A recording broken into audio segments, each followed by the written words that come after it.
একটা দড়ির দুদিক থেকে টানছে দুদল ছেলে।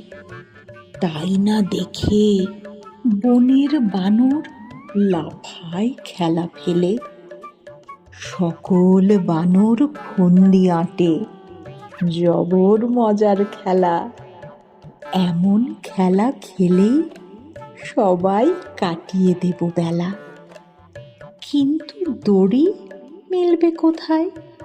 ঘাবড়ে গেল মাথা। পালের সেরা বানর বলে, মগজ তোদের যাতা। নেইকো দড়ি, বয়েই গেল। ভাবিস মিছে হাবা, লেজে লেজে ধরবো টেনে, হবে দড়ির বাবা। যেই না বলা, দুদল বানর দুদিক থেকে বসে